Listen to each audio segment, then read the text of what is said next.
Welcome to the Mindful Table with health empowerment coach Joanna Mickel and myself, Maame-Mensima Horne, naturopathic doctor and clinical hypnotherapist, where we discuss natural approaches to health and wellness with an emphasis on being mindful. On today's episode, we will discuss the importance of healing emotions to manage stress and to improve health and well-being. This episode I'm really excited about because it was inspired by Joanna and I's collective passion on mind body medicine, and healing the emotions is really the core of the work that I do. So I wanted to get started by introducing Joanna and having Joanna talk a little bit about the importance that she's found in healing the emotions as a health empowerment coach and supporting her clients. I've been doing some health coaching for a couple years now, and I've seen in working with my clients that I can easily get individuals eating appropriately and exercising appropriately, and yet things still don't seem to be moving.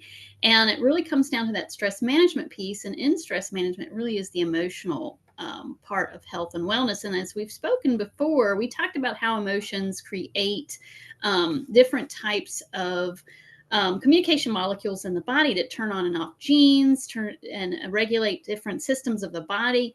So it has come down to that really when we don't really address those emotions that are kind of running under the surface, we could actually say it's like the background programs of a computer that you're not really sure what's going on. Have you ever seen those memes? As I got 10 windows open and I don't have a clue where the music's coming from and it's froze. That you could say is your emotions in the background. You wonder why, sometimes people that, struggle with anxiety, a lot of times their anxiety comes out of nowhere and they're like, where did that come from? What triggered it? And like I said, it could be that background programming that's going on. And so that's why I really like to work with different types of stress management techniques and also to educate my clients on emotions, because a lot of people don't understand, why do we have emotions, right? What is emotions all about? And what are they trying to tell us? And emotions are valid. A lot of times we have people that are being told, suppress emotions, you're being emotional. Women all the time get told, oh, you're emotional. We could go back through a female health history, and they get what's the thing they called it? There was The hysteria, right? And they get thrown into mental institutions because men, they don't even give any store to emotions, and they're in a big pickle too because they don't know how to deal with their emotions. So emotions is really where we're kind of lacking, I think, in our health system, is understanding emotions, building a good emotional awareness, emotional intelligence in our society, so that we could reduce a lot of illnesses that stem from emotional repression or misunderstanding or misplacement, etc.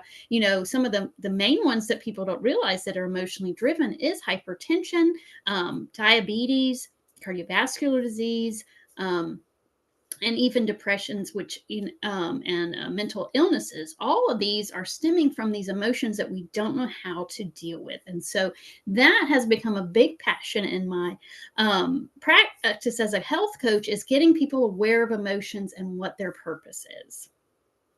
No, that's awesome. Yeah. So as you know, I'm a heart-centered hypnotherapist. So a lot of my work is around feeling, accepting, and expressing emotions.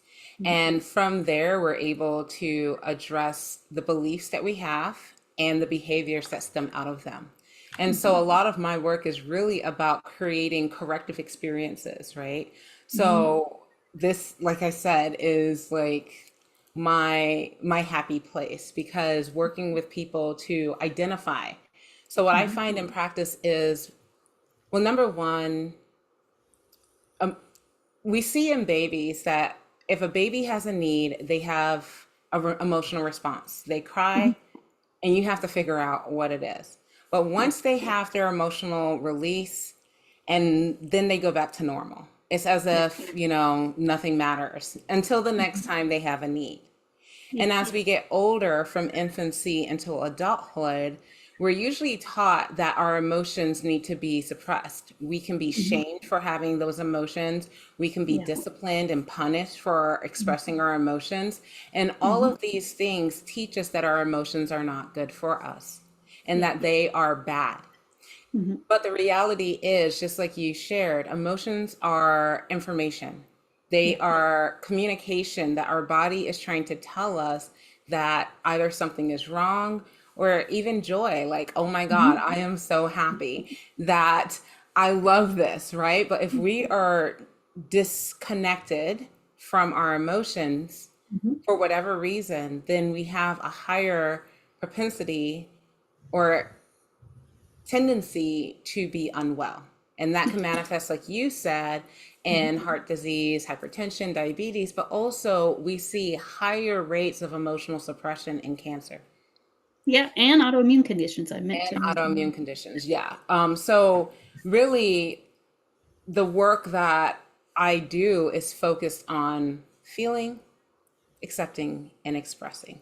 So, it's funny when I was talking with youth, young people, Yeah. and they were like, "Oh, what do you do?" And I'm like, "Oh, well, that was before I graduated, but I was just primarily doing heart-centered hypnotherapy." And I explained that, part of my work is being comfortable helping people to cry and to emote or to yell or to scream. And they were just like flabbergasted that I could say that essentially I make people cry for work. That's my work. Yeah. But in that emotional release, there is that healing ultimately, right? Mhm. Yeah. So, yeah, so as that's really the core of the work that I do, just because we talk about disease. And as we're Mhm. talking about stress, Yeah. emotions play a major part. And I know we talk about this a lot because we both study East Asian medicine, classical Chinese medicine. I've been studying traditional Chinese medicine and East Asian medicine as it manifested in Korea and Japan now. And Yeah.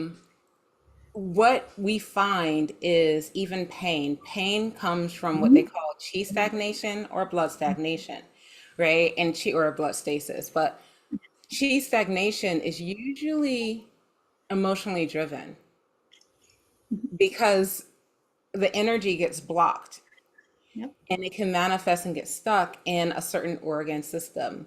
And chi stagnation can lead to blood stagnation. Blood stagnation can lead to chi stagnation. But the reality is, when we're looking at some of the oldest medicines in the world, our emotions are a major part of the pathology.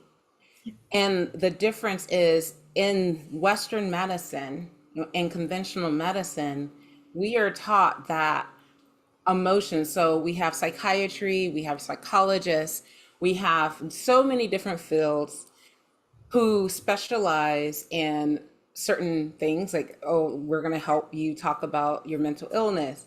But when we're looking at it from an Eastern philosophy, we're actually treating the whole person because the emotions are a major part of the pathology Yeah. and yeah, the treatment plan as well. Because we know that by stimulating the movement of chi or the blood, we're able to help release some of the emotions. And if you have that experience in talk or regression therapy, mind body medicine, meditation, mindfulness, then you're able to address and support aspects of whether it's the identifying behaviors or creating behavior changes, not Mhm. necessarily like I do, which is very direct, but like through, okay, so like we talked about last time, let's take a walk after we're eating, or let's take a walk to go to eat so that we're Mhm. stimulating the energy to move.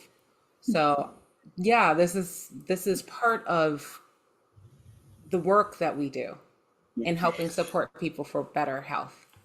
Yeah, a lot of people don't understand that emotions are in the body. So that's why I think in Western medicine we kind of put it in the mind, right? That emotions are in the mind. Well, emotions are not to the mind only. So that's why they get started going into psychosomatic, right? Which is mind body.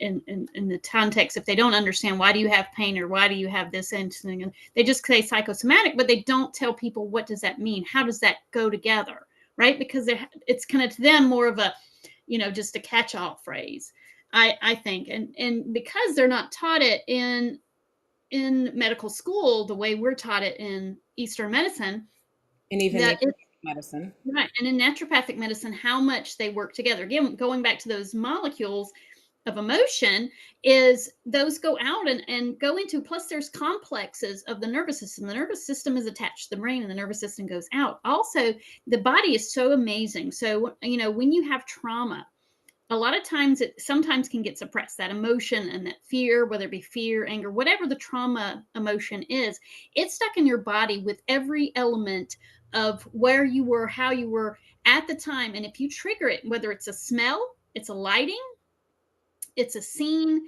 it's a sound, and it's a position in the body. If you move in any of those 5 things, you could say from the 5 senses, you can trigger that emotion in your body. And you don't even realize it, because the body has put those 2 things together. Why? Because emotions are about again, if we want to go back to the roots of who we are, and it's about survival. You take it back to the kid, the baby. Why does he cry emotionally? Because it's about survival. And so in the same instance, it's about survival. So if the body puts it in the memory, something that shook you to the core, usually is about your survival, life or death, it's going to be there for you if it happens again. And you wonder, so like I've spoke to somebody this past week about some pain that they had. And I said, you may have triggered something from that original injury. And this is what really happens a lot of times, why people have chronic pain, is they never reset their system from the injury. You can have the muscles heal, you can have the cartilage, everything heal from that injury and still have chronic pain, because we didn't reset the memory of the nervous system and the mind and reset it back to normal. And so that's dealing with the emotion from that instance. What was the emotion that allowed you to be injured? The emotion from the system, and then resetting the nerves, because the nerves are on heightened alert. Again, it's got all those things. Okay, I'm in this position. That's a bad thing. I was injured, so don't do this. And so it does. Pain is an alert system that says you're going to get hurt. So when you're in pain, it stops you from going into that position that was the position of injury. Yes. And the same goes for the emotional piece, is it's an alert to say, hey, watch out. Yeah. So like when I talk to my clients, I talk to them, what do all of these emotions mean? It's about survival. Anger is usually about boundaries. You don't want people crossing your boundaries. You're trying to keep your person safe. So you get angry if somebody steps into your space or crosses certain boundaries that you have, not respecting you, whatever it may be. I don't like to be touched, so don't touch me. I'm going to get mad. I might smack you back. Yeah. That might be a little bit too extreme, but that's kind of the concept. Sadness is about separation or moving forward. You're going to be sad when you have to leave somebody behind. When you move and you leave your friends behind, you're going to be sad. It's a separation. It's okay. Yeah. And then loss, all kinds of loss, Yeah. Yeah. You got grief, you got regret. Maybe you regretted something you didn't do. Well, next time that regret will say, oh, I'm going to not do that. Or I'm going to not do that.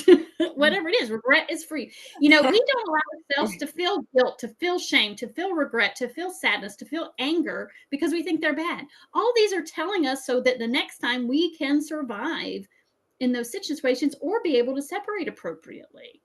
So these are reasons, again, like you were saying, I love how you say the behavior, right?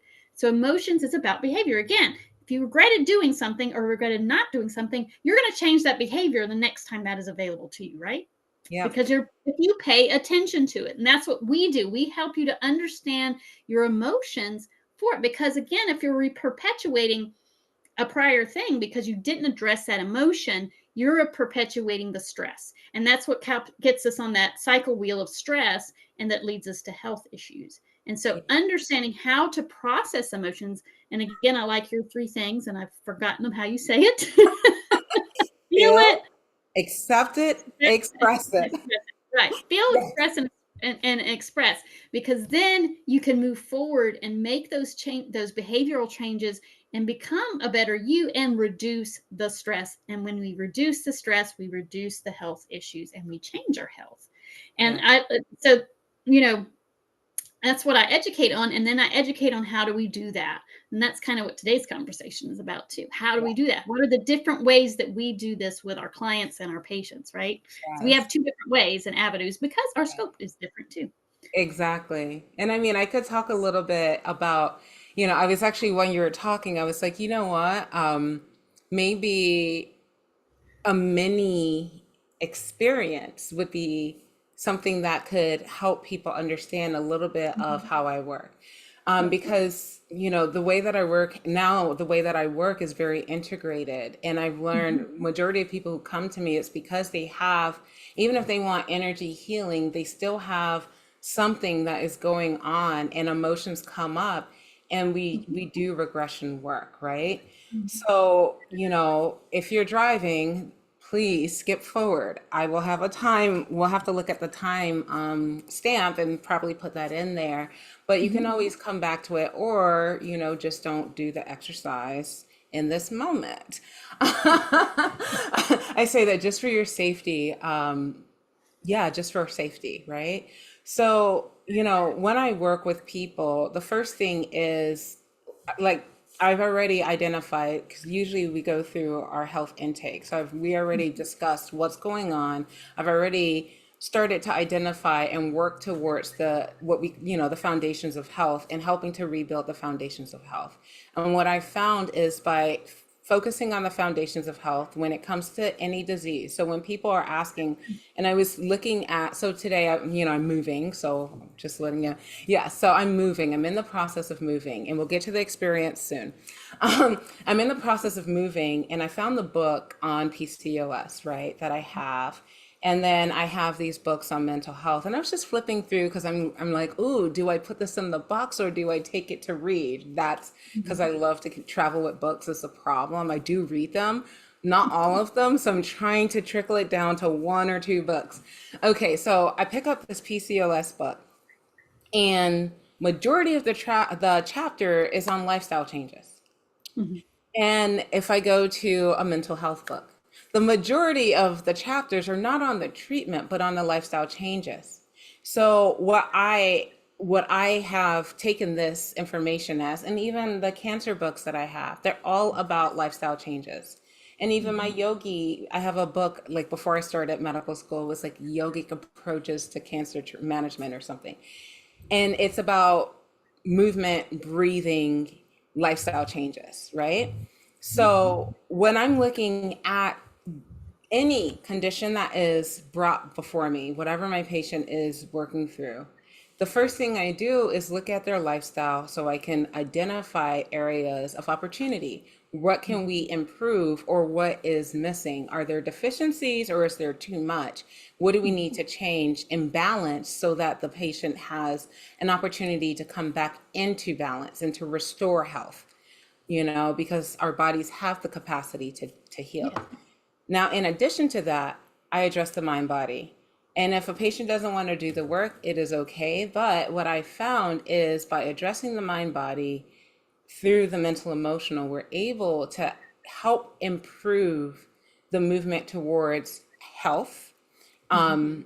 and even closer to restoring as normal function as a person has. So, for example, if you have a surgical alteration to your body, your normal function is altered. So, whatever that normal function is with that alteration, maybe we can get you back to normal, whatever norm is. Also, natural degeneration is a part of of life. So Yeah. I keep that in mind. But the goal is to try and restore health, as close to health as we can get. Mhm. So first things first is having my patients and clients to go within. So that can just look like a body scan. And I started using the body scan in different ways in order to help with that somatic connection, right? Mhm. Because even if we're working on the psyche, the emotions, the mental components, the body is where we'll feel that. So, just as an example, so if you're driving, please don't participate. but you can listen if you want. And if you find that you're getting a little too relaxed, I would just say, hey, let's change, come back when you're in a position or in a place where you can actually do the exercise. So I just invite you to just go within. And just as you're going within, just taking a time to connect to your breathing, not needing to control, just notice your breath. Are you breathing into your chest? Does your breath go into your abdomen? Where is that breath? And as you're breathing, I invite you to just scan your body, starting from your crown of your head and just going all the way down, going through your chest, your abdomen, your pelvis, down both your arms and your legs, your feet. If you're seated, you can feel the floor underneath your feet. And if you're on a chair, the chair under your sits bones. And just notice what you're feeling in your body. Is there any areas of tension or tightness? Noticing what you're feeling.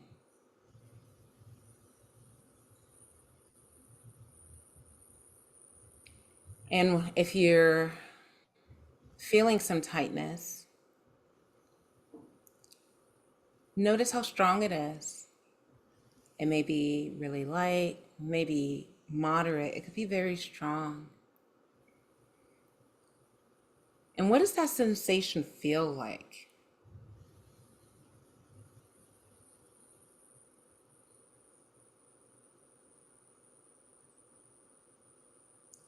And notice if a color comes to you. What color would that sensation be?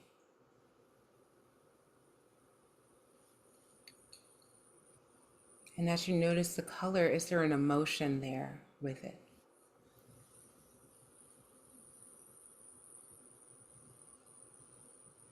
And as you're aware of the sensation and the color and the feeling, I just invite you to breathe. I'm just taking about 5 breaths as you're breathing around the sensation and that feeling. And just noticing what you're feeling with each breath. And in this moment, with that exhale, if you just exhale and just release whatever tension that you're feeling as much as you can, and as you're inhaling, allowing your breath to surround that color and that sensation. Just breathing, feeling and releasing with each breath.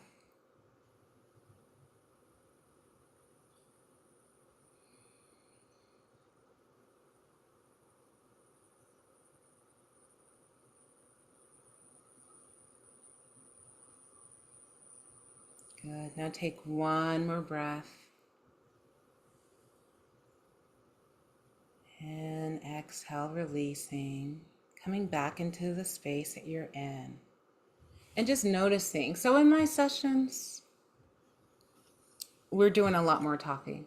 I'm hearing about what that color is. I'm hearing about what those emotions are. And once we identify that, what we can do is use the emotion or the sensations, because sometimes people don't have emotions. Sometimes it's just sensations, but we're able to connect to the most recent times or the very first time or whatever time that that emotion or that sensation was present. And then I can incorporate any of that information. And that's just one way that I work. But this is how we're able to start to feel what's going on in our bodies at the very least.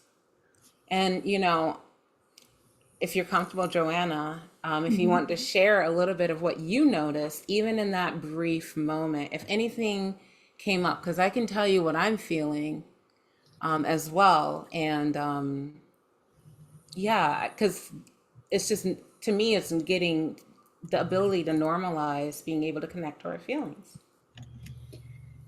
Well, one thing, I mean, I just felt contented and, at the moment. Um, uh, I didn't want to get too into it because I might have fall asleep because I'm a student.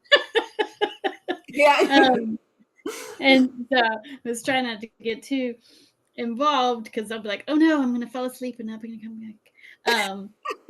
But I will say, these types of exercises, because I even do, similar guided meditations in my program with relaxation and being aware of body, how it's positioned, how you feel. Because a lot of people, it's that whole disconnect from the mind and the body, right? Because we just go through life and we ignore, like I said, sometimes our pain, our emotions, and we don't understand, because I tell people, your emotions have a somatic or a body experience too. And a lot of times I ask them, where do you feel sadness in the body?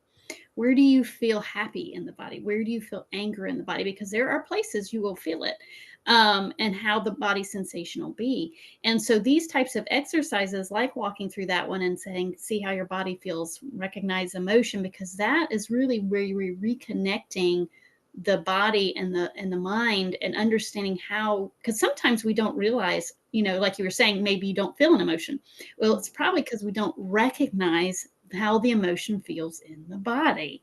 And so when you were saying that, that came to mind. I'm like, oh, because a lot of people don't recognize the body emotion, or manifestation of the emotion, because a lot of times what that is really the physiological response to the emotion. Like I said, we talked about the last time with the neurotransmitters and the hormones that are released a lot of times with extended exposure to emotions. And so that's, that experience is getting people reconnected. And I think it's, and again, you're walking them through that 3-step process, recognizing, Yeah, and and that's only the beginning of it, right? yeah, So yeah. like from the beginning of my work already that you see it's feeling and it's already accepting, and then through communicating it's expressing. But I take it even deeper because we do emotional release. So once we identify the negative emotions, and I do find people don't want to work on their negative emotions.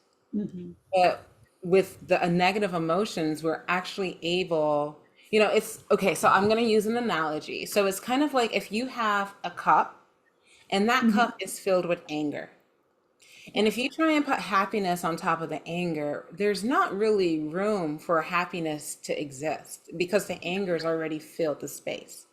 Mhm. So what we do is we actually express whatever the negative emotion is, whether it's anger, sadness, grief. But we have a goal.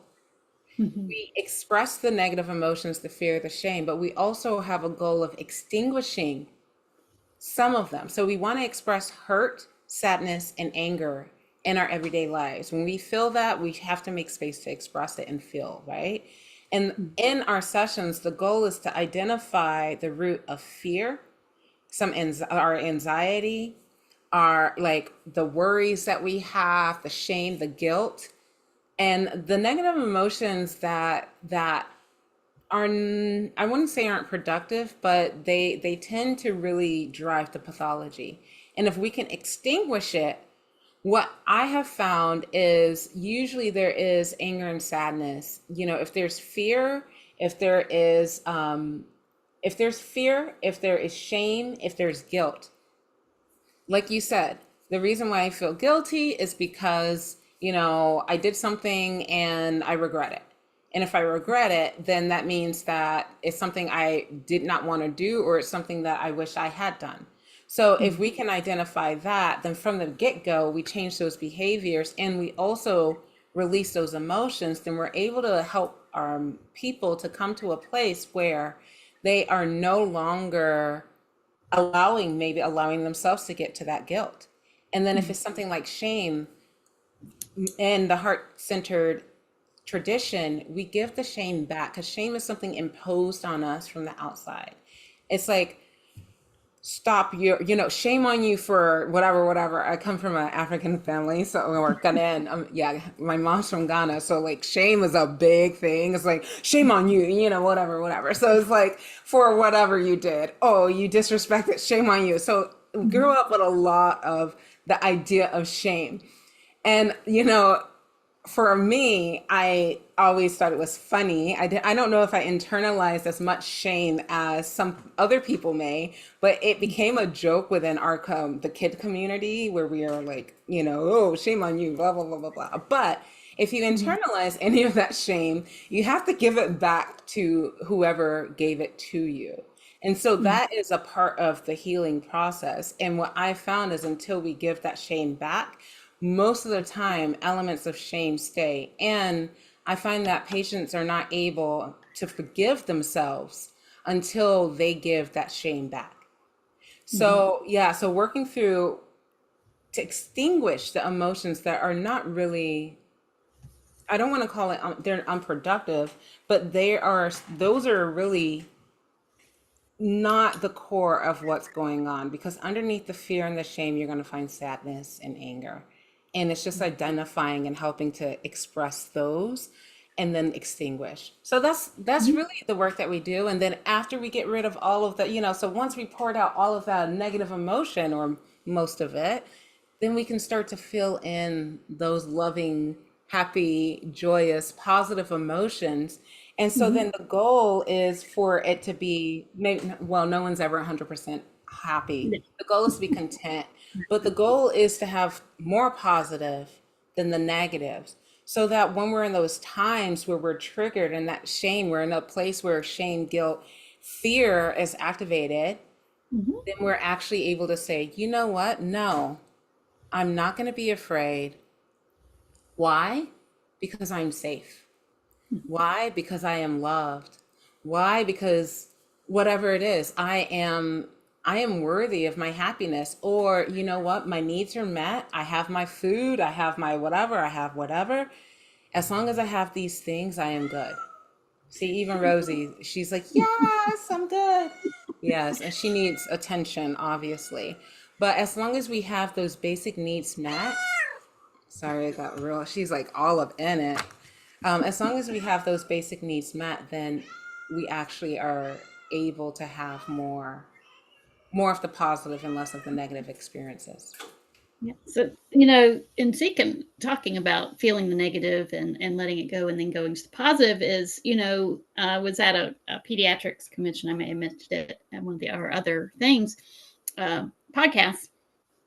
And we're talking, there was a medical doctor, pediatrician, he's gone integrative, was talking about how he is upset with how much psychiatric drugs are used in the adolescent and the young population, because of too much negative emotion they're experiencing, and them not addressing it. Rather than teaching them how to work through negative emotions, they medicate them out of it. He says, and that's taking away 50% of their experience of life, because he says you have to feel the negative emotions to be able to feel the positive emotions. And he says, so basically they just make them null and void of emotion.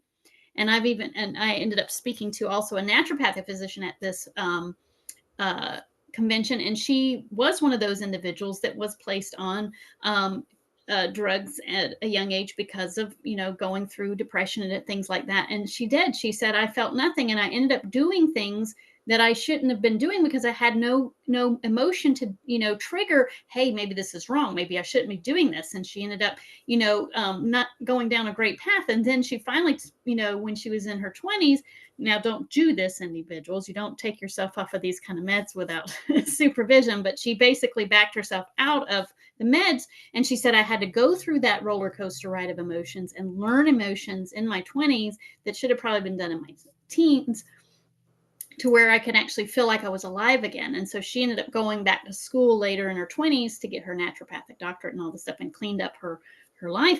And so it was very interesting to hear these two perspectives from medical professionals that work with, now there is times that you may need these medications, not saying that they're not, but it's, the gentleman was saying, we have to address like you said, you need to see, feel, accept, and express them. I know I'm not saying it the way you do. You do a great job with it. I don't know why I keep three words in my head, but that's the thing is, and for me, it's how do we teach people to understand them? So going back to, you were saying, when you're fearful, why are we fearful? So that's the body is when we're afraid is we're thinking, like you said, I'm not safe.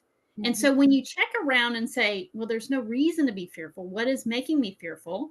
Address that fearfulness and say, okay, that's maybe there's something in my past. And that's, doing hypnotherapy a lot of times can help you find that fear factor that allows you to address it and let it go so that you feel safe all the time. Because a lot of times, that's what, phobias are, right? We have this fear that's kind of sitting in our head that's not necessarily actually here. But the brain doesn't know real from imagination. And Yes. so that's where we have to, if we're fearful, is to say, okay, what's going on there? Let's figure that out. And that's where working with a hypnotherapist, working with individuals that can help you to get to that core, release it, go back and then when you have it come again, you can have those spaces to come back and say, I'm in a safe space. I have this, and be able to remove that fear, because when the fear is always there, that leads us to the anxiety and the different things that lead us into downward spirals of health. And so again, that's why it's so important that we teach our clients and our patients the importance of emotions, and then how do we look at emotions, because like you were saying, it's information. It's trying to tell us, hey, this is something you need to look at. What's going on? Am I in danger? And if all those things have been met, now we can switch over to the happy ones, because you feel the bad ones so you can feel the happy ones, because it's all about life experiences. Without emotion, you have no life experience. It's Yes, it, no, you for struggle. sure. And this past weekend I was doing, so I do continuing education in hypnotherapy, obviously. And I'm in a program called the Personal Transformation Intensive Leadership Training. And so we meet, this time we're meeting over 6 months, but we meet like once every two-ish, I don't know, one and a half, every 6 weeks or so, 4 to 6, like, yeah, six, around every 6 weeks, more or less, or every other month. And what I found, so like when I started, it's weird because when I started this work, I was in a totally different place. And the session that we had in April, I was feeling the collective anxiety. And I remember writing this reflection after the weekend, of like how anxiety felt in my body and where that anxiety came from. And for me, the work that I do, sometimes it's not always in this quote unquote experience that I have, but it allows whatever my soul's experience to be. This is where it gets a bit esoteric, but I would not be myself if I didn't, explore the possibilities that our soul, like where our soul's evolution have been or will be or whatever. That's part of like who I am. And so as I was taking it back, being a Black American, African and American person in the United States, we have so much history of trauma. Mhm. And it was a weird experience where the last session, I literally went back, and I would argue that I felt like the ancestors and even people in the future who live in fear of persecution, and that collective anxiety, that it was palpable because all of my colleagues in our April session expressed anxiety. But working so deeply and going back to some horrific experiences that I know my ancestors had to experience being here, and addressing it, my anxiety, which I mean obviously I think everybody tends to either anxiety or depression in some capacity. But like that palpable like buzz that I've been feeling for months actually went away, because I, for me, had to reconnect to that fire, right? Like the ability to speak up and to express what's important to me, And that's the level of healing that, that we're able to get to. So, like you said, not to be in fear anymore. Mhm. And to be someone who has walked, like I remember when I was in college, like women talk about walking around with their keys and be Mhm. like making like a knuckle ring with their keys, going to their car, looking over their shoulder, that that hyper awareness, Mhm. that was what I was living with. And I lived with that up until I moved to Canada. And when I moved to Canada, number one, I didn't have the like that feeling. There's a vibration in the energy field of wherever you are. I didn't have that feeling that I needed to look over my shoulder. And I remember, but I also started naturopathic school, started using homeopathy and other healing modalities. And so I Mhm. remember walking to school, walking to the bus, and being like, oh, I'm not hyper vigilant. Mhm. I'm not looking over my shoulder. And that was like the first time that I had that awareness that like I was taken out of that hyper aroused state Mhm. that many feminine bodies experience Mhm. despite race, just Mhm. being female born. Mhm. Yeah. Most of us have that experience. And it's odd to be like, I went on a date. And the person's like, I was like, I just want to assess the environment and just see. Mhm. So I wanted to drive to just assess the place. Mhm. And when I got there, I was like, oh, okay, people are we're fighting. And I was just like, assessing the environment. I'm like, ooh, okay, like I haven't felt this unsafe in a while. But as soon as I drove back to where I live, I was just like, okay, like there is a real difference in our sense of safety. When I can Mhm. say, oh, in said neighborhood, how do you feel? And this person was a man, and he was like, oh, I mean, I feel safe. And I was just like, okay. I mean, to me, that answered everything. It's just like, I'm grateful that I know how to keep myself in a place of safety because had I not, I would have been like hyper aroused and hyper vigilant and like not feeling safe. And then if I responded in a aggressive way, then I Mhm. would be perceived to be aggressive. Whereas, because I had that healing and that awareness that like, you know what? Yeah, you feel safe, but like I know that my spider senses are like, yo, like, do you not? This is not normal. I mean, in my neighborhood, it's not normal that like you're at a restaurant and right outside the restaurant somebody's fighting. Yeah. Like, but that's just not my norm. And I could argue anymore, but it's just not my norm because my nervous system does not tolerate it anymore. Yeah. So it's like, how do we help people? And I'm sharing this because my goal is really how do we help to change behavior? Because a lot of our behaviors are a reflection of the beliefs. And if you are raised and your only experience is normalized by violence, then Mhm. violence is normal. But when you are like, no, like violence is not a normal reaction. It Yeah. is a survival, like learning how to defend yourself and to be safe is important. But it's not normal to be walking around hypervigilant because you don't know if you're going to be safe. Yeah. And I do believe that having our basic needs met takes us out of that flight or fight and Mhm. allows for us to not be hyper vigilant or aggressive and all these things. And I'm using these words because, as a Black woman, unfortunately, these are perceptions. It's like, oh, Black women have attitudes or blah, blah, blah, blah, blah, blah, blah. And I argue that a lot of it comes from a lack of safety. I agree. I was thinking as you were talking, one of the things that, in my stress management part of my program that I get into is your environment, and how that plays a role in your health. Because again, it's going to create. So, in stress, we have parasympathetic and sympathetic. So, stress is the sympathetic tone, and different emotions create that. And that all stems from, again, emotions are things the body trying to tell you something's off. If you're happy, it's saying nothing's off, we're great, woohoo. But if you got fear, if you got those things, hypervigilance is a fear factor.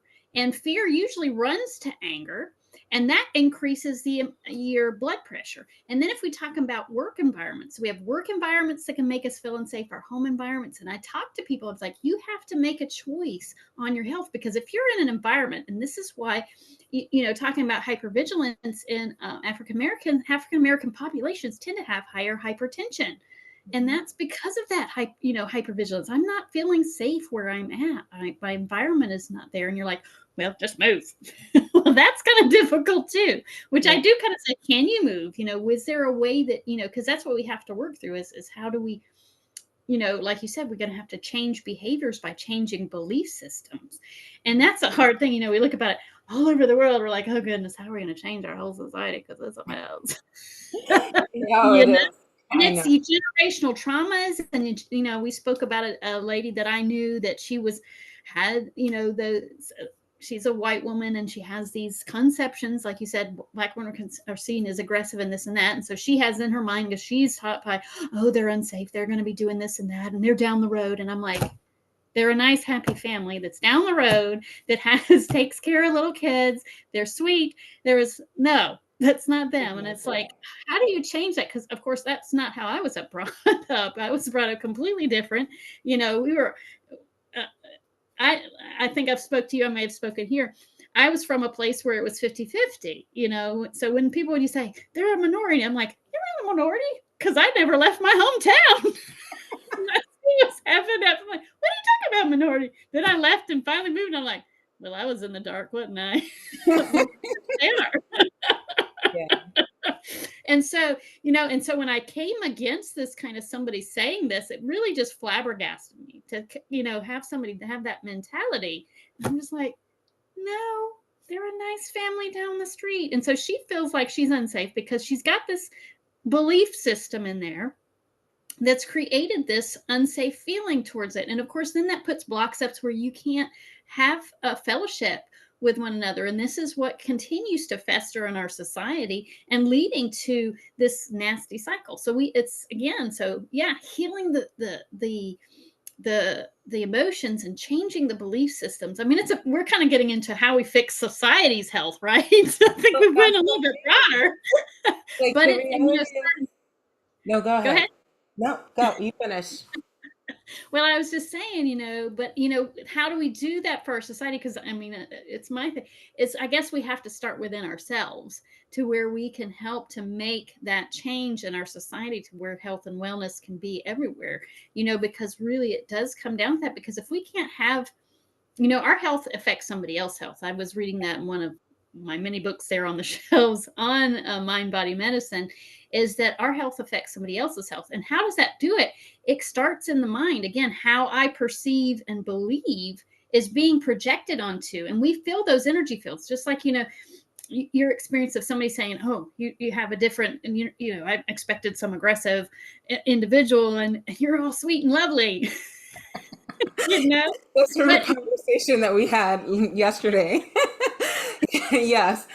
Yeah. So I can give a little. So yeah, somebody told me that they were shocked, they were surprised that we had such a wonderful conversation, because their experience with Black women historically was not necessarily positive. And so I explained, just like we talked about, if there's a lack of safety or if you're perceived to be a threat, then maybe that's projected. And then it creates that lack of safety. Because subtle energy, I mean, we can get into a lot. Like I kind of talked about the difference in the energy field of moving to Canada versus like being in the US. Like the subtle energy and the energy fields that exist, because the earth has energy. We all emit some level of energetics, right? Because we are energy beings. But the subtle energy of where we are, who we are, and the environment that we are creating, because we create environments whether people feel safe or not in them. Exactly. And that subtle energy that's within is what people feel. And it's like, if you've ever walked into a room where somebody had a fight and you're just like, oh, something's off. That is the level of energy that some of us, like when you're a highly sensitive person or Mm-hmm. maybe an empath, you're a sponge or you're influenced by the subtlest energy that if you're not aware of what you are feeling and what your emotions are and what you're emitting, because maybe you don't feel safe. Mm-hmm. Maybe you're feeling insecure and you're projecting that onto the outside world, right? If that's happening, then other people are feeding that energy. And the more sensitive you are, the more impacted you are by this. And there Mm-hmm. is not always like, there's no measurement, but as a highly sensitive person who works with highly sensitive people, I notice when there is a lot more aggressive energy in the atmosphere, my patients are impacted. Children could become more aggressive. I see Mm-hmm. increases in self-harm behavior. I Mm-hmm. see higher dissociations because I work with sensitive people or people who are medicated or maybe not medicated for mental health issues. Mm-hmm. And so what by just helping them to be comfortable and I feeling, Mm-hmm. identifying, accepting, like, is this emotion mine? Is Mm-hmm. this emotion coming from outside? Is this belief mine? Is this belief coming from the media? Mm-hmm. The Exactly. media is a big Mm-hmm. thing. It's not the media, all of us, we have our social media and we have the news, we have entertainment. And Exactly. all of the things that we take in, our music, Mm-hmm. everything is feeding a belief system. Mm-hmm. And if that is not checked, then you're taking in these beliefs that are not even yours and you've internalized them. And Yes. so part of and you know, part of my work is helping people to be comfortable with who they are. What is your actual identity? What do you believe? And Mm-hmm. is it serving you? You know, and I don't tell people, hey, you're like your belief that, you gotta be this like you have to be a strong woman. Like, I mean, I'm a strong woman. I know I'm a strong woman, right? And that strength loves her softness. So, right? So I had to, it's not that I identify as a strong woman, but that idea has been always imposed on me because I Mm-hmm. have a lot of strength in my personality. And Yeah. so when I look at that, when I look at who I am, I acknowledge, I'm like, but I think I'm like so soft and feminine sometimes, most of the times, when I feel safe. Mm-hmm. But when I have to be out in the world, yeah, you're gonna get a strong person because I got boundaries and I'm gonna enforce them. So I feel safe and I respect your safety, right? So Mm-hmm. so like we look at things like, okay, like, oh, I have to be the strong person. Where does this not serve me? Right. And if it's not serving me, what do I need to put in place that actually allows me to be more in that softer, quote unquote, feminine space, right? Out of the masculine into more of the feminine. And even with men, or yes, the masculine archetype, is that masculine healthy or not? And if it's too overbearing, then where's there room for your feminine? Because if you follow I'm just gonna say the yin yang symbol because my brain, I'm in finals. I had my last final this week, so my brain is not even like on.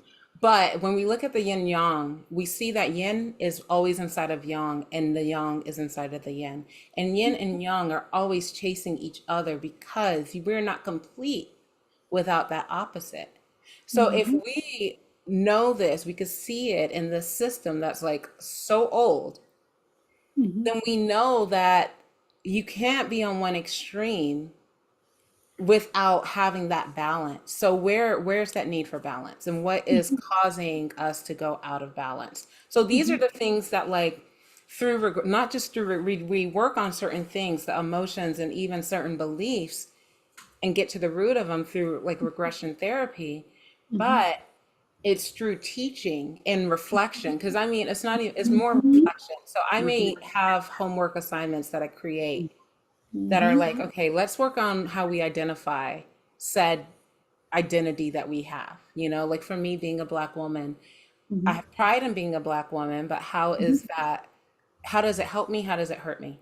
Mhm. And if I can identify the areas of hurt, then I'm able to actually work on what is causing that Mhm. and create new possibilities of like, how Mhm. can I re-envision and re-identify what it means to be a Black woman or just a woman or human being in this space on this earth. Yeah.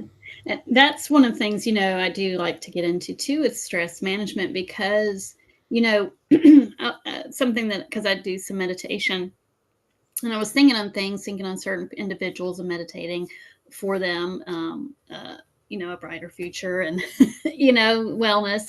Um, and I was thinking about, as a Christian, we believe in the Lord gives you the desires of your heart. And I was kind of meditating on that scripture. The Lord gives you the desire of your heart. And I wonder a lot of times if people are following the desire of their heart or if they're following their head, right? And head is voices of everything that's been thrown at you. Your heart is your pure space. And I liked what we mentioned, or we kind of discussed last night, and kind of going into you being heart, body, flow. Everything's heart centered. And, and that kind of goes with me because in the heart is your true self. So Mhm. it's finding, okay, if you're going to be stressed if you're following your head Mhm. because you're following voices, you're following all those things that you just said, the society, news media, whatever you put in from all these media sources. And of course, even your parents, your grandparents, school, education, all these things are putting ideas in your head of what you should be, right? You know, again, everybody's given stereotypes in a sense, and so the thing is you kind of are pushing back on those stereotypes, which is why the aggression is out there, in African communities because of the stereotypes. You're trying to fight these things that people, these ideas that come at you. Again, like the lady saying, "Oh, wow," and I'm like, "What? No!" And so you have all that in your head, and so you lose your heart. And so it's really helping people. That reflection is saying, "Okay, why are you doing things?" Like you said, is this strong woman benefiting me? And at what times is she and what times is not say that that's not part of who you are, because I have to agree I'm a pretty strong woman myself. And when I'm not feeling safe, you're going to see the what is it called, the resting, I'm gonna call it the resting Resting witch's face to keep the it, rich. Yeah. PG. I try not to curse, but I have that. I really can make some people pretty scared with my face because that's my shield is my face. It's like, I have the opposite issue. I mean, most of the time I have like, even when I'm annoyed, I have like this permanent smile and it's like, why are you laughing at this? fire. Anyway, Good. uh, but and mine, of course, I am wood, so you know what the face is going to look like for wood. Anyway, it's RBF. that resting witch face. You could call it RBF. There we go, RBF. Um, and so that's I am I try to be I'm trying to be better, not to have that RBF so much of the time, and I've gotten better. I'm not quite so bad. I mean, I was real bad when I was younger. It was like nobody would approach me, and then I wondered why I didn't have any friends. Well, that face doesn't really invite people to come up and say hi. See, I have the opposite issue. It's like, okay, dude, like I don't want to say hi to everyone, so I have to practice like RBF and just try.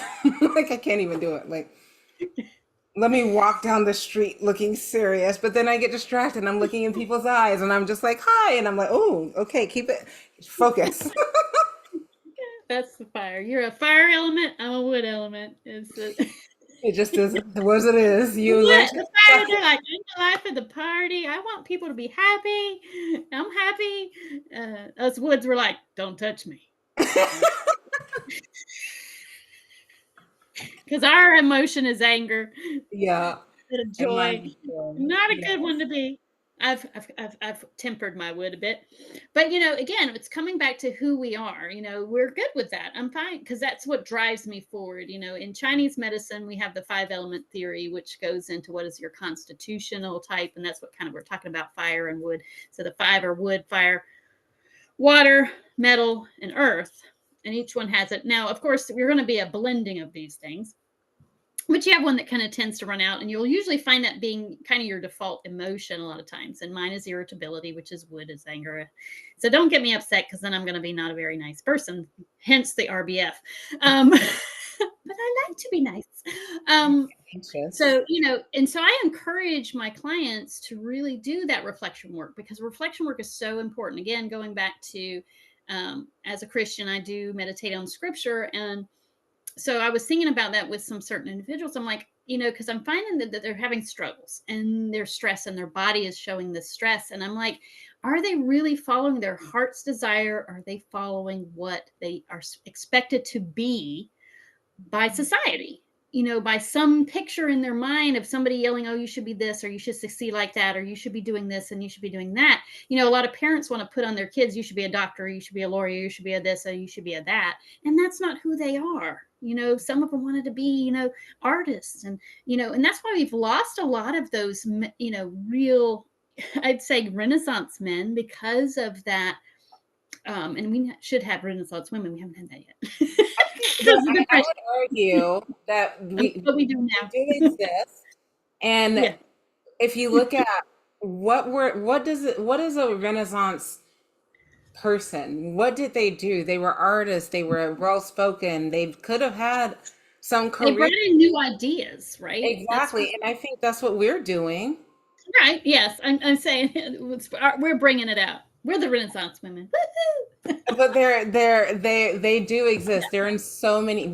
I feel Renaissance beings, I'm going to say beings, are in all fields, Yeah. and there is a need. Like it's being comfortable. I feel like once you're comfortable with who you are and the fact that maybe you're not going to, because we're conditioned that you do one thing, right? Mm-hmm. You're supposed Mm-hmm. to specialize. If you, what is it? If you're a master of all, you're really, if you I The don't know. jack of all trades, master of none. Exactly. But the reality is, I mean, I feel like I'm a jactress of a lot of trades, but I actually found that what I mastered, I've mastered, I feel like I'm developing mastery for the emotional work Mm-hmm. and my spiritual love for spirituality.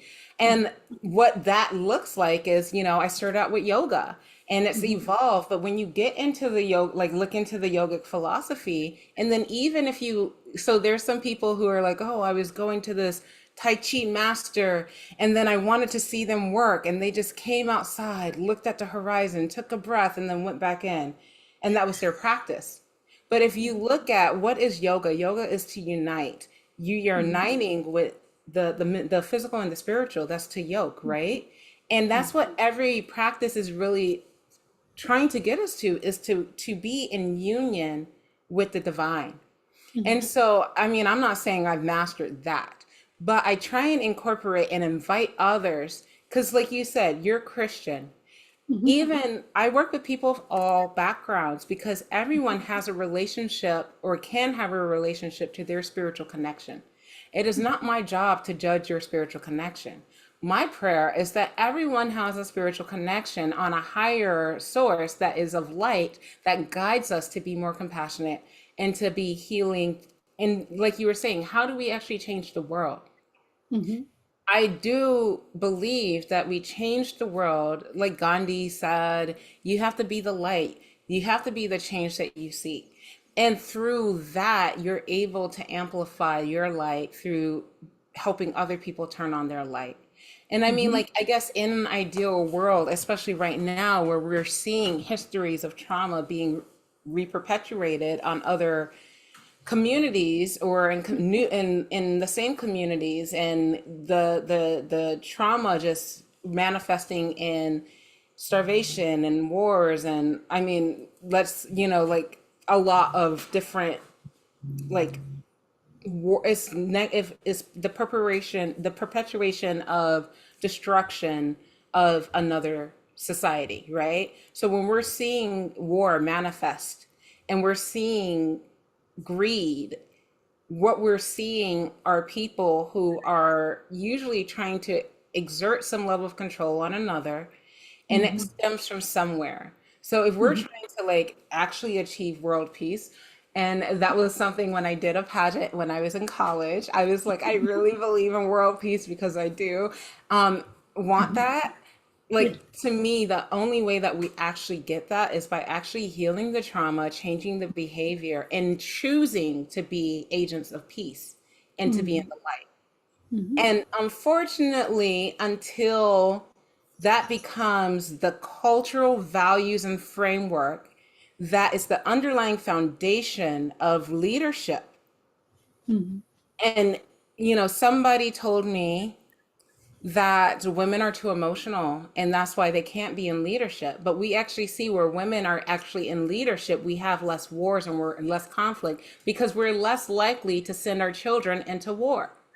Hmm. We don't want the conflict. We want to harmonize. So if we actually address the trauma and we actually normalize emotions and we actually normalize why do we feel the need to have said land? Why are we taking this land from said people and giving it to another people? Hmm. Is there a way that we can actually create harmony? And is there a way that we can create more inclusivity? How do we Hmm. harmonize? Because that's really the question. It shouldn't be about dominance and it shouldn't be about greed and it shouldn't be about, because our history and our ancestry is there. But the reality is we are in a new time and a new day, and we have to learn to coexist. And in Hmm. communities where homogeny is preferred, we see issues. And Hmm. even like homogenous societies, like we see countries like Japan, we see countries like Korea, they're opening up their doors to try and include more diversity and inclusivity because where there's excess homogeny, there tends to be some type of issue. And so we are in a new time. And so how do we learn to live together, right? That's really what we have to we have to model and we have Well, to encourage other people to do. I was again, well, I was meditating this morning because I was thinking about us, how different we are. It's like how are we friends? I don't know how this is. But I got to thinking about the scripture. There's two scriptures that came to mind this morning. One says, "How can two walk together unless they be agreed?" Which means they have to have the same belief system. But there was another one that said, "Bitterly disagree and still love one another." Mm-hmm. So that's respecting one another in a sense to say, I don't have control over you, right? It's you and your walk with God, and it's me and my walk with God, And so I was like, that's it. We respect one another's beliefs, and we pray for one another. We have our things that we believe, and they don't always coincide. We've had our discussions. We've had some uh, pretty heated ones, but we've come to agree to disagree and still love one another because that's who we are. That's what makes us me, and that makes you you. Again, going back to what is in that heart, right? And so that's the kind of thing, because I was thinking about that and I said, that's how you walk together, is you agree to disagree and still love one another. And so there is no love when people want to bicker and fight about, this is what I believe, this is what I believe. And if you don't believe what I believe, then I just don't like you. Well, then you can't work together because you're not really in love to be able to deal with the differences, Exactly. and ultimately the person that's going to do the whole judging, if you want to get it to for what it see, it's going to be God, because he knows the heart, what's there. And so, that's how I believe. And so it's for me, not it's not for me to say where people are going to be tomorrow, you know um but it's for me to respect who they are today, Yeah. and I'm not going to go and berate somebody. I'm like, I don't Mm, agree with that lifestyle, or I don't agree with that way of doing things, or I don't agree with XYZ, but that doesn't make me hate you. That makes me say, well, that's you. For now. What can be tomorrow? I don't know. We all change. This is me today. You know, and it's just who we are, and that's it. Love is the foundation of peace, right? Love is the foundation of peace, and love is God. That's what the word says. Love is God. And so, can people really embrace love is the question. And, if you're usurping over somebody else, then you haven't got love, because the only thing that you really even don't even have love for yourself, Yeah. because if you put yourself up, you're no love for self. And I think we've got on a tangent, but it's still the same. Put it inside you. We took, we put it in the big scope of things, you know, but everything in the macro can be put into the micro and vice versa, and that's one of the things they talk about. I think it was in maybe it was Joe Dispenza's book, They or talk maybe about that even in Chinese medicine. Our Chinese body, medicine. we're the microcosm of the macrocosm. And Right. so we, like, if you, because I do believe studying East Asian medicine has changed my outlook and how I see my role Hmm. as a human being on this earth. Yep. Because I understand that how I live impacts the whole, how I love Hmm. impacts my whole. And then also, it's funny, like, yes, I agree, love is the answer. Love, right? Sorry, I'm getting all fiery. But like, with love being that answer, learning to love, I'm like, now I'm like listening, like I'm hearing Whitney Houston, like the greatest love of all is learning to love yourself is the greatest love, right? But if you don't love yourself, how can you love another? And it's, Hmm. I've always said this, even though I'm not like, I don't practice Christianity, it's not my religion that I practice. I do follow love God, as you love God, one of the commandments that Jesus Yep. brought in, and then love thy neighbor as thyself. Yep. And I firmly believe that in order to learn to love, you have to learn to love yourself, and you have to love to. That's why I say my work does it is spiritual. The work that I do helps people get closer to their highest self and their Hmm. spiritual connection. And Hmm. even and what I have seen, and I'm grateful for the patience that I have because you're open to this feedback. So when I Hmm. have a child who comes in and has no spiritual connection Hmm. and has self-harm behaviors and has a lot of negative emotions, but they're a good person, and you can see that they seem lost. Hmm. For me, the conversation I'm having while working with the child is with the parent. And I'm introducing the idea of, hey, and this has happened to me. Like the very first patient that I've ever had that has no sense of a spiritual connection was a young, like of adolescent age, pre-adolescence. And when I talked to the parent and we had that discussion, we talked about building a spiritual foundation because the parent had one, even if they weren't practicing, they had a belief. But the Hmm. child, a lot of children are not I've been introduced to. because the spiritual community, like, this is why for me, like, one of the things that was the most important thing that it was like, I know I want a family, but before I have a family, the one thing that I want to do is find my core spiritual belief that I'm going to raise my family in. Because if we don't have, like you said, this agreement and foundation of spiritual life, Hmm. I personally believe that there's a higher possibility of dis-ease because there Hmm. is no moral or the value system that you get in a community, a spiritual community of like mind. It doesn't mean that you have to go to church. It doesn't mean you have to do this. But like a lot of my spiritual foundation came from my mom and I doing yoga together. And Hmm. then my curiosity of what does yoga mean, and that actually building a world where I went on an exploration, and that's how I found Buddhism. Hmm. And we grew up going to churches, right? But for me, it's when when my mom was stressed, she would be doing yoga in the living room. That when I got bullied and jumped on the bus, I went to my friend's house, I spent the night, and I did yoga. Hmm. And that was like that was it for me. I had this realization that through this movement, and it helped my nervous system, it helped release some of the trauma, like, because it was a lot. My grandmother had just died, and I was going, like, I went to my grandmother's funeral, my hair pulled out. And I was so like, I'm emotional about it now, but I was so distraught because it wasn't even like, it was like just the fact that this is the state that I was in when but like at the same time, I was like, you know what, but I'm okay.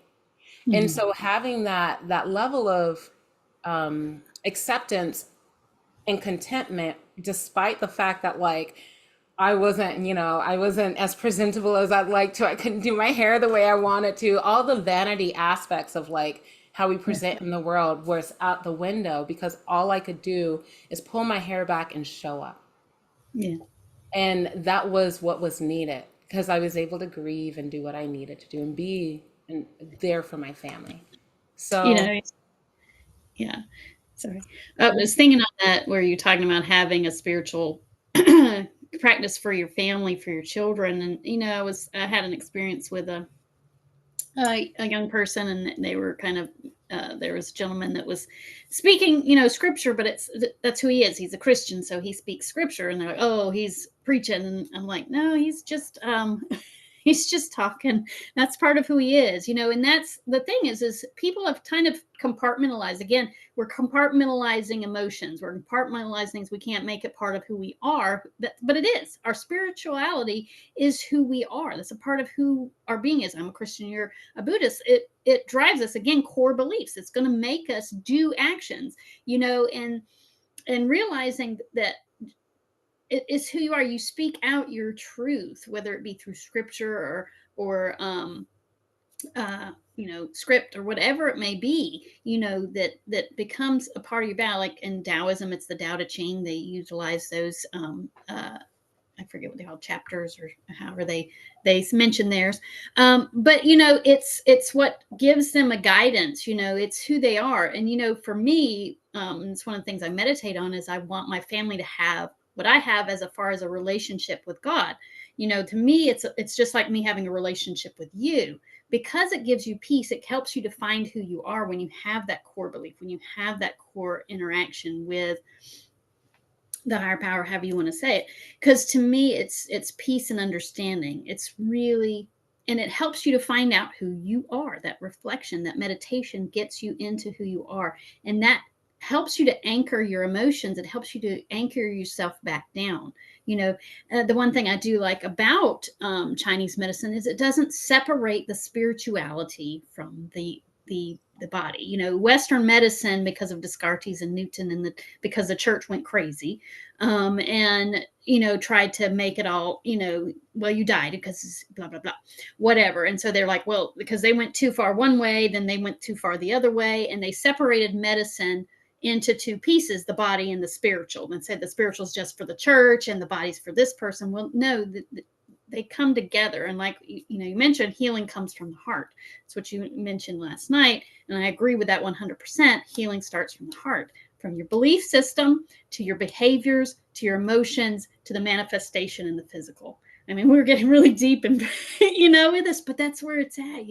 And that's why we are in natural medicine, why we're in Chinese medicine, is because we recognize the three-part being, the body, the soul, and the spirit, that right. really creates us into a wholeness, because and again, I love what you've been saying about the beliefs and the behaviors and how they bring the emotion. And so when we get our belief system down, when we recognize there's more to us than ourselves, and again, being able to interact with other people, because then we see other people. When we're selfish, that's some of the sickest people. I think I read that somewhere. Selfish people are some of the sickest people you'll ever know. Yeah. And that's because they're not thriving on the relationships, which is a different form of, you could say, communion. It's a different form of eating, a different form of feeding the body, is being aware of others' needs as well as your own. They talk about it, and I think it is the power of eight. When you have a need, they say actually pray for a need of someone else, meditate on someone else's need, and Mm-hmm. your need will be met at the same time, Yeah. because you're interconnecting that way. And so there's, I love this conversation because it makes Yes. me No, because I mean, getting all over the place, but it gets down to that heart. but I think that's the point. It brings us into the heart. And Yeah. just how you're saying, like praying for the needs of others, like one of the like the meditation, like when I do like guided meditation separate, usually separate, and even with the heart-centered work, what I invite people to do is actually like that love that we cultivate within. And that, Mm-hmm. because I firmly believe, right, that our heart is where we integrate all of our experiences. And then from like the spiritual component, if we are getting information from above and then we are getting the electromagnetic field from the earth, those informations, they come together in our heart. And it is through our heart. This is all energetic stuff, but it is through our heart that we integrate this. And we're Mm-hmm. able, like, so we're able, so like if you're looking at it from a chakra system, the heart is where the basic needs, so we have like the basic needs, the root chakra is like your home, your the fears of not having your needs met. And then the sacral chakra is your emotions and like your family. The solar plexus is the I, the ego, but the heart center is where we come into a place of compassion and love, right? And then you have expression at the throat, our vision, all of the heavenly energy and the earthly energy, they come together in the heart. So if our hearts are not open and not open to receive, and we see that now, right? So like body posture, we see a lot of people having the upper cross syndrome. Upper cross syndrome is when Yeah. your shoulders are coming down and you have this like, it's a closed heart. And they can Mm-hmm. call it like we tech neck and all of that stuff. But that all of this stuff is closing our heart. It's pulling us away. And I mean, I this is from my yoga, like before medical school beliefs. But like when we are in the world protecting our hearts, guarding our heart centers, we're not Mm-hmm. really open to the possibilities of what exists. So for Mm-hmm. me, it is through our emotions and our emotions are driven by the beliefs we have. And then the Mm-hmm. behaviors that we have come from that as well. So Yeah. for me, so last night we keep talking about our conversation. Last night we were supposed to do this recording. Last night we met like our normal time. And we talked for maybe 2 hours, not like just talked, like, because we used to just get together, we would hike, we used to spend time together. And we are, like we said, we are very different. But Yeah. even in our differences, there's so much that we have different but the same. And Mm-hmm. those things that we like experiencing, we're both in school and we're both trying to, we're both healers and we're both working and trying to just be who we are. Mm-hmm. And Joanna asked me, what am I passionate about? Because she knows I do a lot.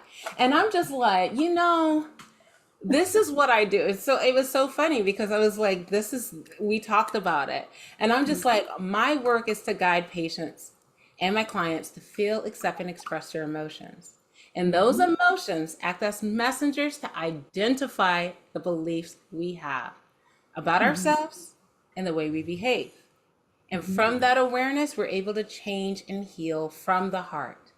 And so when she's talking about what I said about being in the heart space, healing from the heart space, this is the work that I do because I believe that once we have a healthy heart, once we're like heart, not the physical pumping vessel, but our Right. spiritual, physical, emotional heart, Mm-hmm.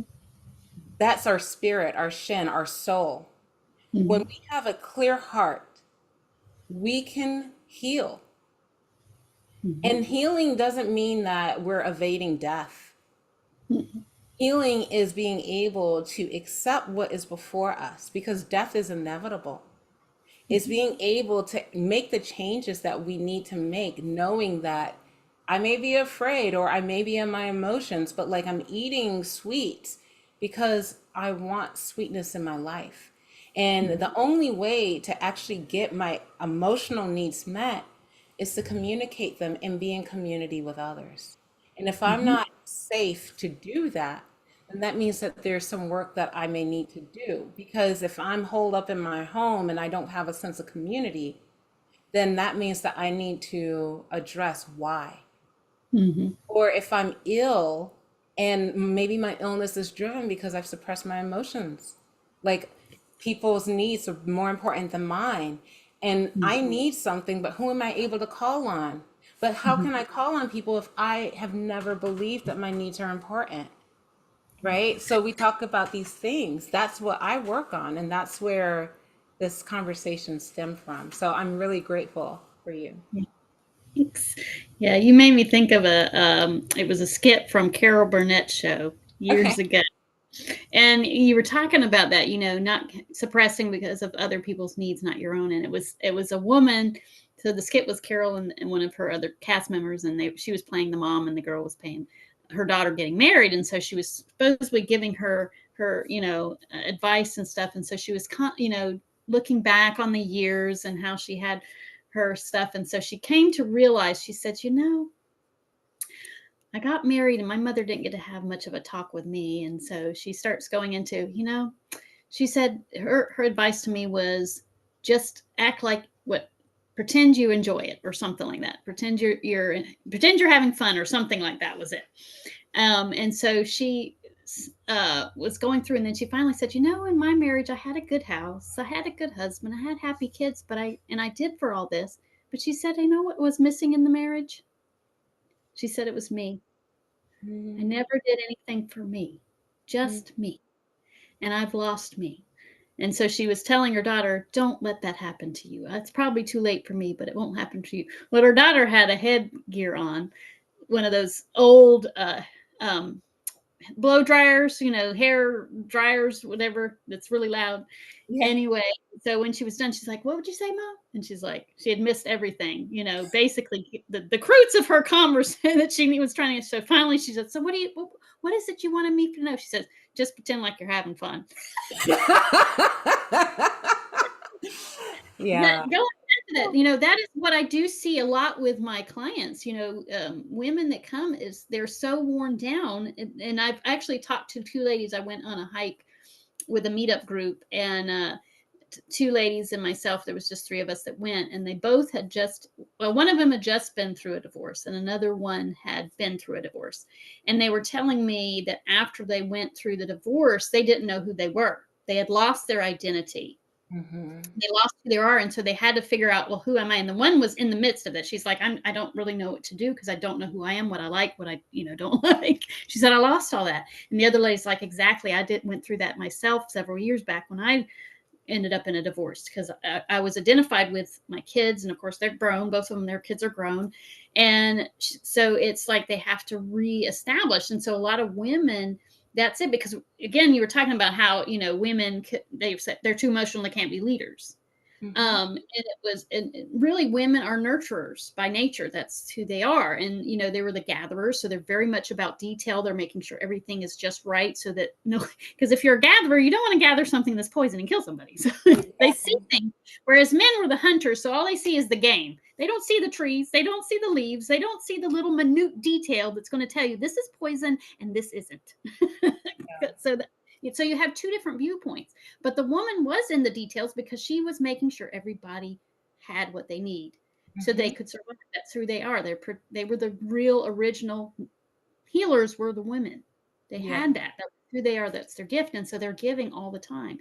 And so in that giving, they never get, and they lose themselves in it. And so it leads to a lot of health conditions, especially in women. That's why they're 3 to 4 times more likely to get an autoimmune condition than a man is.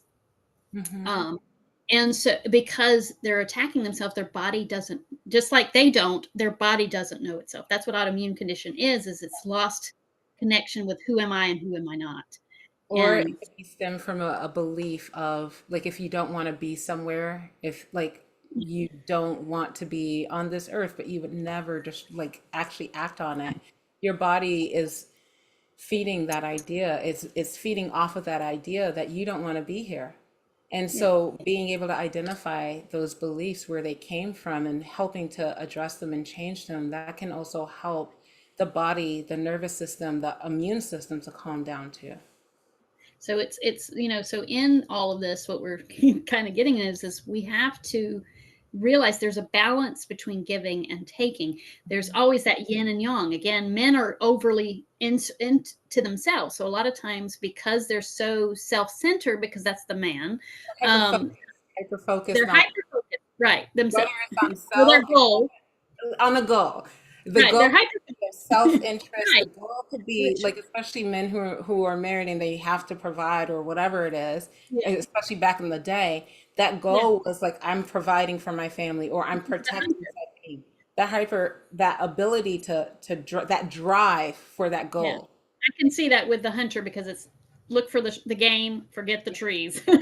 Yeah, You or know? you have to know where the trees are, but the trees are not the goal. So it's like, No, how do I avoid the trees? Like, okay, it's poisonous. Well, I'm not, the tree's not important to me.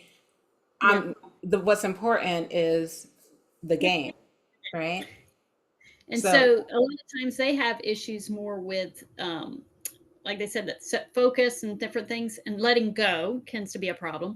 And so they have colon cancer is they're more apt to colon cancer than women, though it's starting to move to where they're getting more equal because of the change of the society. yeah, Um, but that was kind of their thing.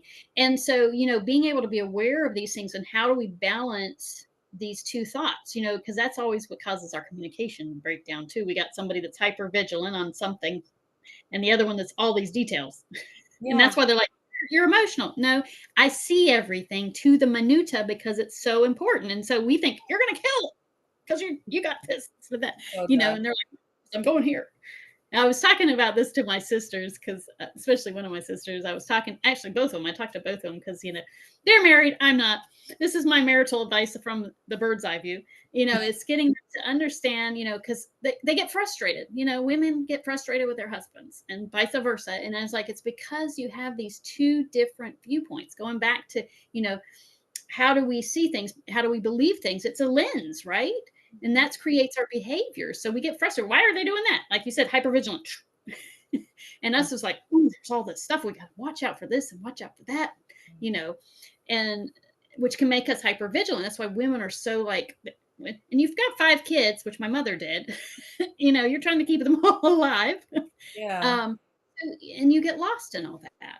And so it's finding where's my balance between the hunter, the gatherer, if you want to make it simplistic, or finding myself in all of this.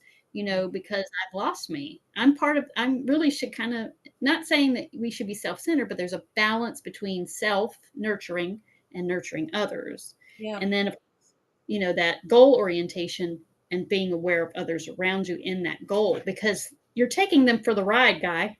They're yeah, your family. So, if you leave them behind, it's not going to be a good thing. yeah, And that's what a lot of time happens with the men is they leave them behind. And then the wife's like, well, what about me? And yeah. that's what I hear, But that and so, goes into codependent, like, if we're looking at it from a psychological, some of the psychological perspectives, like the codependency. mhm, Codependency is essentially like being dependent on another, sometimes losing oneself in another. And mhm, because of the way that we women, especially in this generation, I would say is we're people are being raised differently. But for mhm, up until, I would say the 2000s, female bodies have been taught to care for everyone. You are raised to take care of the family. Women are raised to take care of the family. And the older daughters tend to be the ones who were the second mom. And I don't see it as a negative thing because at the end of the day, when you become an adult, like as the oldest sibling, I mean, I did go through a period where I wanted to be like, I wanted my youth back and I reclaimed that in my 20s. But then because of the skills that being my mom's helper, there are certain survival things, there are things I know how to do.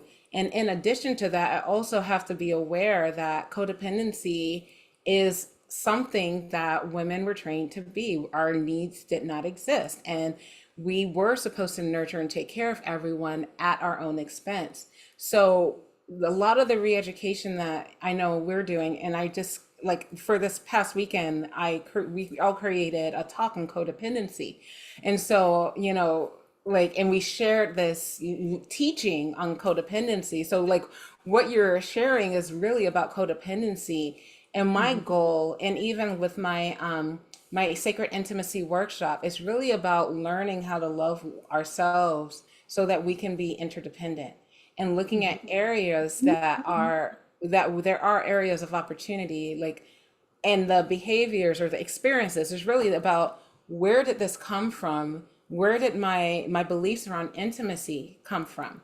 Because one of the things that I've become aware of is, like, when we talk about intimacy, you and I, we have a really, like, we have a strong intimate relationship. You're like one of my closest friends, and there are Mhm. things that I share with you, and there's a difference between our emotional intimacy and then being physically intimate. And Mhm. what is the level of intimacy that we want to share with others, and how does our capacity to be vulnerable allow us to Mhm. actually have these intimate relationships with people, and redefining what intimacy is, because we all want to belong, Mhm. and for me, like, we talk about not being married, but like part of it is, I'm content in who I am and who I've learned to be. And when I go out, what I'm looking for is someone who I feel like I want to be intimate with, like emotionally intimate first. And then if I feel comfortable from that perspective, then I'll explore the ideas of like becoming more physically intimate.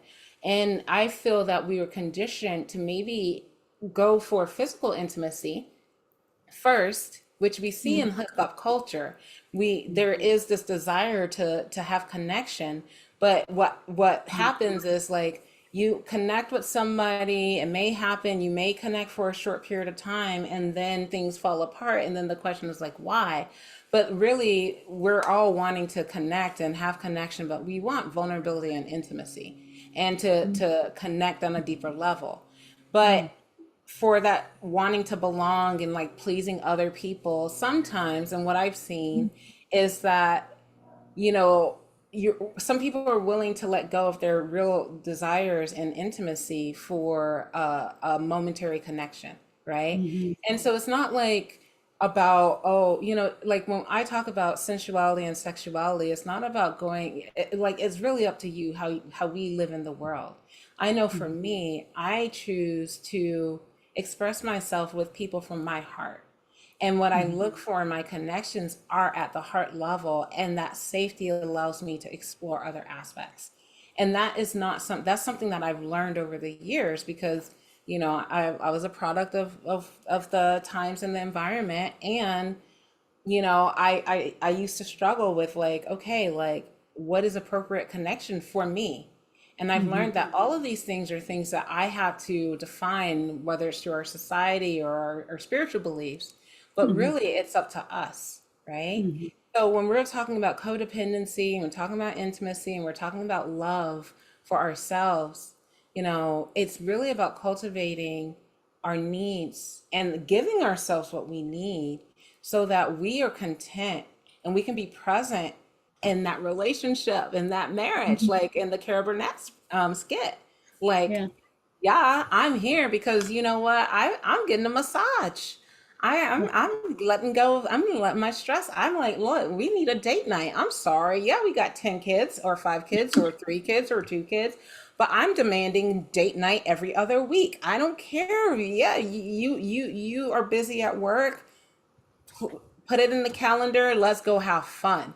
Because the Mhm. moment that our lives become about everyone else but our needs, Mhm. then we lose ourselves. And then the identity becomes in the children or in the husband or in the job. When in reality, it's like, yo, I just want to have date night with my boo and hang out, right? And I want to have fun, and I want to be seen, and I want to be in love and in connection, right? So, I mean, I've learned to create those things for myself. I go to like the live music venues and explore, but like that's me taking care of myself. It's like, oh, I don't feel well. Let me go get a treatment.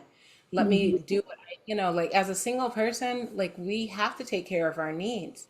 But Yeah. like in partnership, it's maintaining the importance of our needs, but also caring for the other, Yeah. because we do want to care for the other. I liked what you were saying a little bit ago, and for those listening, I know it might sound like we've gone off a tangent, but it's really comes down to what emotions that comes, because these are going to be your core things that leads to these emotions that get trapped in the body that causes the illnesses. But I liked what you were saying, with intimacy and a relationship. It kind of goes to my faith and of how I see my Christian walk, because we've come, I'm not in a denomination. I don't go to church. We have a fellowship at the home. And it's because we see what Christ wanted originally in my faith, is that he wanted a relationship, an intimate relationship with him, which is not, I read on a meme the other day, or not a meme, it was the comment section of a post or whatever. It was like, oh, I just think it's weird when people talk, sing the songs and it's like a relationship, and they take it in the carnal sense, which is like a physical relationship. And that's, like you were saying, true intimacy is not the physical relationship.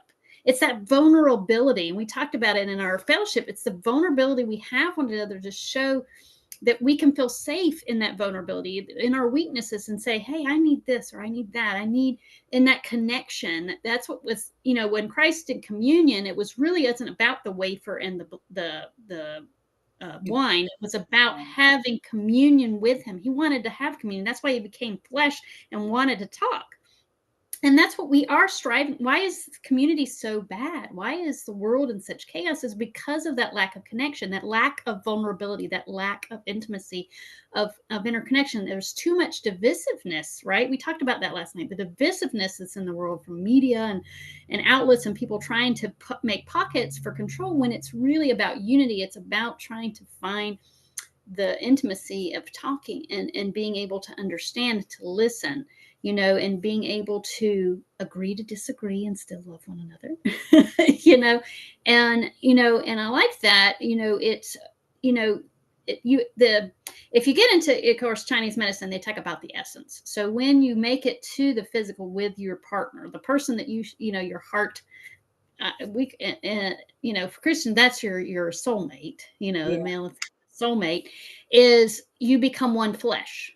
How do you become one flesh? Is that's in the child, that's bringing forth a life, and when you conceive in Chinese medicine, you want to have good jing, right? You want to have it in love. You want to have, and you think about that when you make it so much more sacred, that and they do, and if you really think about it, in the Chinese way, they bring about jing and they bring about essence. It's so much more, it makes it more sacred, I would say. And that's, of course, how I have it anyway as a Christian. So, it's a sacred thing. And so you want to have somebody, before you move that, you want to have that sacredness in the intimacy of the relationship, of the connection, of the communion, of the speaking back and forth, that I can be vulnerable with them. They're seeing me, and I, not being Carol and get lost, they don't see me. I'm not in the relationship. I'm just kind of like there, is to be seen. You like to be seen. I want to go out with my boo one night. It's not about all the physical. It's about, sharing the good times, man. I don't know that people use the vows anymore, in good times and bad, and sickness and in health, and richer and poor, and all this other stuff, because those are the vulnerable times. Yeah. Those are the vulnerable times. I was telling my sister, I think, again, we talked about a whole lot of kind of stuff last night. But, I was talking with someone, and I was doing an emotional technique and practicing it. And, and it talks about that life, there's three things. There's money, there's money, love, and yourself. Everything that falls into you. And she was like, oh, it's my fault. And then something else goes, oh, well, it's his fault. And it's like, it's neither one. It's not anybody's fault. And that's the problem we have with emotions, is we want to put fault on it when it's something negative. Oh, it's my fault. Again, going back to the shame and the guilt and the, and it's not, it's the situation. It's the situation that we have to take in that gives us those emotions. And it's a learn. I call it, for my clients, I said, it's an opportunity to learn. It's an opportunity to learn. It's an opportunity to learn together. It's a time to come together and talk. You have a viewpoint. He has a viewpoint. It's not that you're right. It's not that he's right. You're both right. And you could also say you're both wrong. The goal is to bring it together and mesh it to where it works both for you. Because if you do it on yours, it's just going to be right for you and wrong for him. If you just do it right for him, it's going to be wrong for you. And so when you come together and you work it out together, it's right for you both. Exactly. And that's helps. And then you can deal with the emotions. And because if we don't talk, we don't communicate, that's another problem that we have that leads to those pent up emotions, the resentment that goes after the gallbladder. A lot of people, why are we losing so many gallbladders? so much resentment and repression of the voice. Why do we have throat cancers? Why do we have a lot of issues with the throat? People aren't speaking their truth. They're not speaking, they're afraid to speak themselves, expressing that, you know. So, all these emotions that we have pent up because we're lost in ourselves, not knowing ourselves. And so we just put it in. And so I love that you had I think something coming up where you were going to do relationships and stuff. And I think you may be trying to put Yeah. that together to Yes. where, So we're these kind of things can be, yeah, we're doing a retreat in Dominican Republic. It's going to be September 21st through the 28th, I believe, 7 days. 7 days, one day coming, day going. But yeah, so it's know thyself, know yourself with love.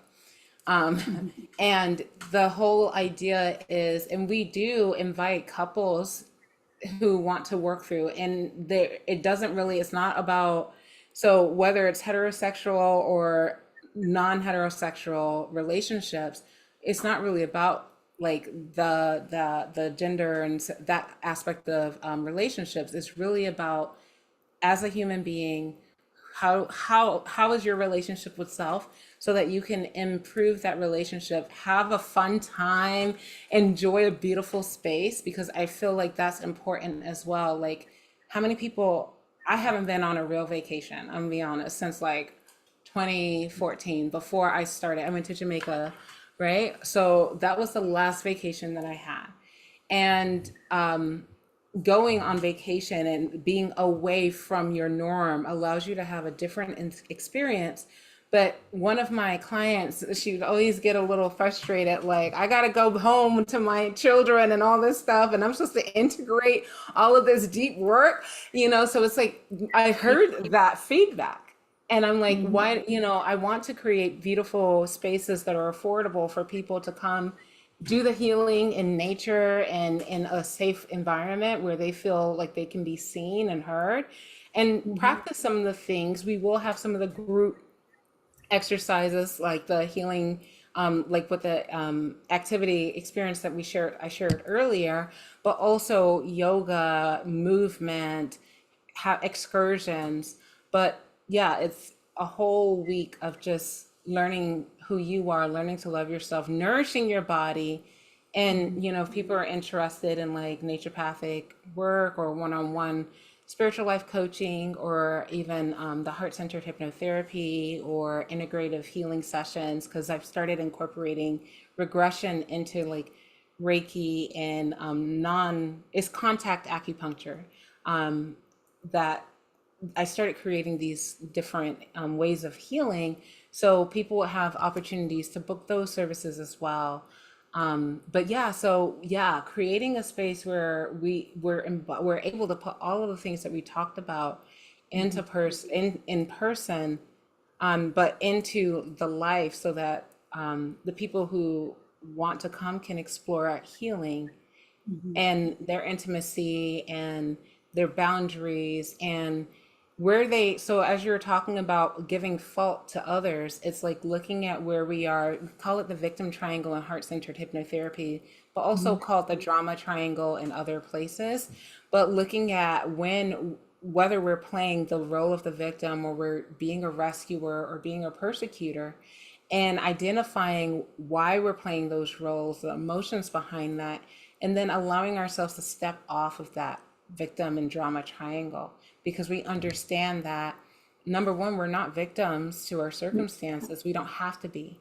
We Right. can choose to be empowered, and we can choose to have understanding of why things are the way they are. And sometimes it's very systemic, like people's behaviors are generations of trauma.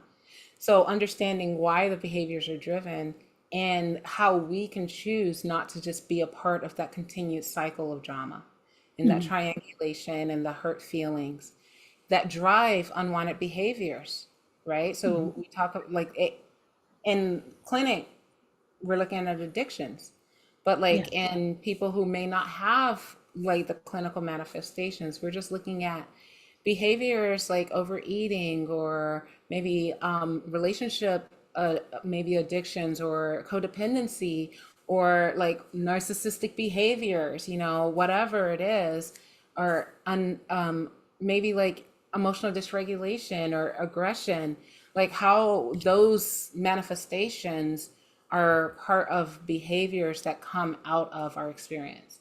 So yeah, no, thank you for yeah, bringing that up. But yeah, so if that's stuff that people are interested in, I'll put the links in our bio, and definitely invite you to join, because I would love to see people in person, people who are supporting our work.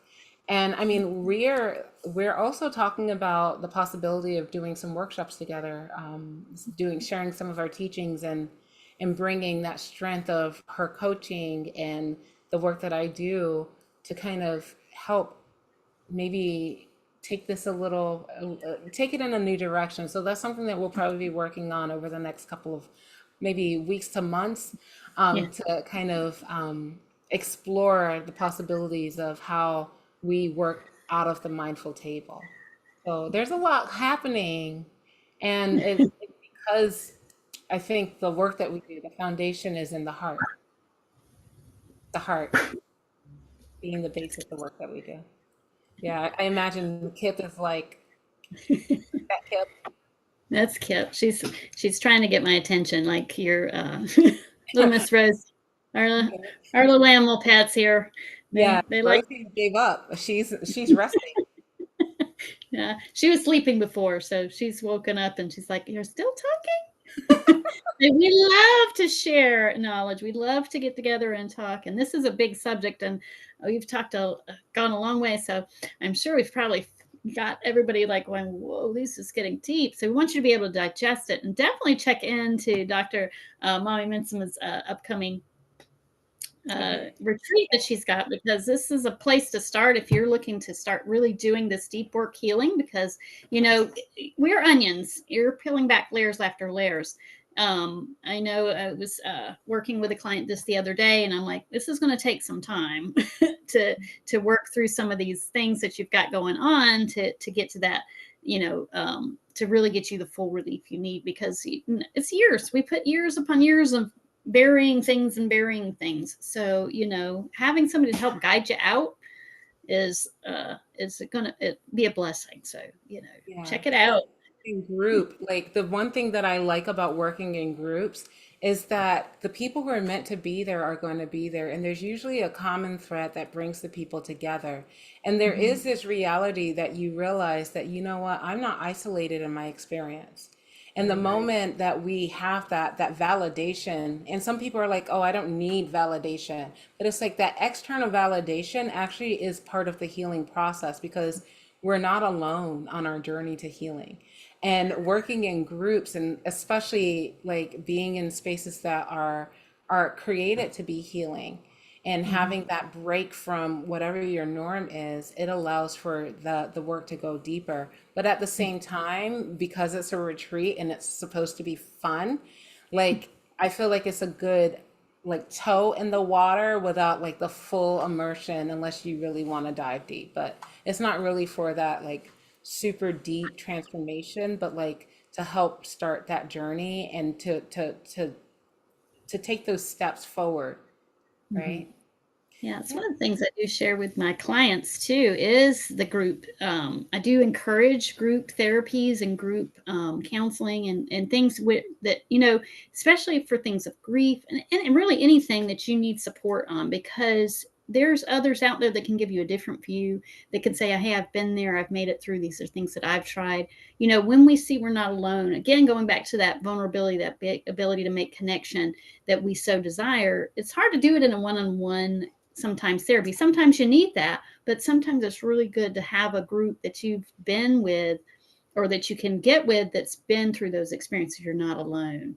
It's very, I know for me, I know when I was younger, I had a depression and I had suicidal thoughts, and you have shame when you have, dealt with some of those thoughts sometimes, like, oh dear, I must be.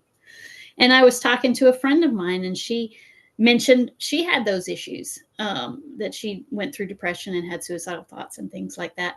And this was a person I would never have thought that, and I was just like, wow, I'm not alone. And I wouldn't have thought that of her.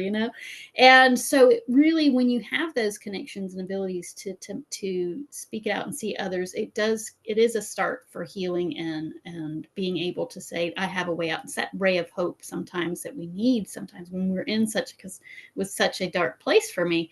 And so yeah, definitely the group, doing group types of retreats and doing that and building connections is so important to our health and wellness. And it really does help us with those belief systems that we've had that may have steered us in the wrong direction, and being able to do the healing work to release the emotions and to um, because when you make a change in your thought process and your belief, you're changing your chemistry in the body that changes your health. And that's the ultimate that we're trying to get to today in this conversation.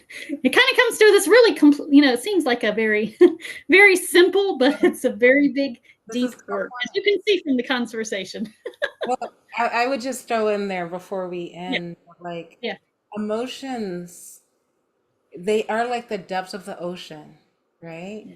Like the depths of the ocean, like how many of us have actually gone to the deepest part of the ocean? Yeah, it's like trying to travel and navigate in outer space. The reality is like emotions are vast and they Yeah. can be overwhelming, but there is so it's in a book written by a monk, and it talks about right like our emotions are like waves. And if Mhm. we allow the wave, we feel the wave, we allow the wave and experience the wave comes and then it goes. But what happens is when we try to stop the emotion, it builds up, it builds up. If we suppress the emotion, it builds up, it builds up. And we see Mhm. what happens. I think volcanoes are a beautiful example, an image. Things Mhm. build up until they erupt. Yep. And the goal is identifying that, homeopathy, in homeopathy, Hahnemann says that suppression is the root to all disease. And the reason being is just like I said, you will have an eruption. And he would say that skin manifestations, mental, emotional manifestations are actually a reflection of something happening in the internal organs. We don't see what's going on within our body. It's just like in Chinese medicine, East Asian medicine, and Mhm. Asian medicine in general, because even Southeast Asian medicine or South Asian medicine, what you don't see, because if you, like as a human being, there's so much going on that we don't see.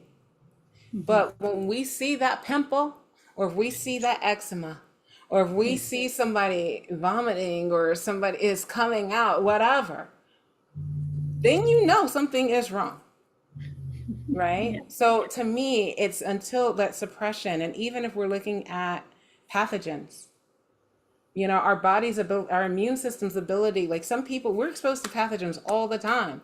Mhm. Thank God is I only got sick this year when I came and moved here. And that was because I was deficient. Yeah. But because my immune system, I support it, like, I'm exposed to ill children and adults and people all the time. But as long as I'm taking care of my body and my immune system and my emotions, then I'm not suppressing, because we suppress our immune systems. Even with our drugs, we're suppressing those pimples, we're suppressing the eczema, we're suppressing so much. And with that suppression leads to more manifestations of disease. And I think, Mhm. yes, I mean, we could talk about that actually. Like yesterday, Joanna had this beautiful analogy of a tree. When you're cutting back the branches of a tree, what usually happens once you make that cut is that more branches come out of it. And she made that imagery associated it with disease. So when we're treating only the symptoms and the branches and we're not really looking at the root cause, what tends to happen is that there's more manifestations of disease. And Hahnemann talked about that. He says when the internal organs are not being addressed, then we see it manifest as skin, and it may manifest as mental emotional. And those are the reflections of the disattunement of the internal. So this is why we do the work. And this is why we are continuing to do and share and educate, because at the core of it all, there's a cause. And if we can heal the cause, we can actually change and prevent disease. But Mhm. also we are here to support people while they're especially as a doctor, we treat disease. So the prevention is just as important. And the prevention is part of the, like, preventing and allowing for cure. Because Yeah. if we prevent disease, then, we can prevent, like, we're talking about preventing a lot of things just by, like, communicating and expressing and accepting things, accepting our differences, accepting what we can't control, allowing ourselves to feel that, and allowing Mhm. ourselves to act and choose a behavior from an empowered space so that we can be agents of love and light in this world, Yeah. or to be embodied Christ or bodhisattvas or whatever, to be light and love. Yeah. So thank you all. And we Thank you. encourage you to be love and light. Yeah. And Amen. if you're finding that you don't have the capacity, then that's where you reach out for help. Hmm. Yes. So thank you. Thank you so much, Joanna. Thank you. It was great. See y'all next time. Yes.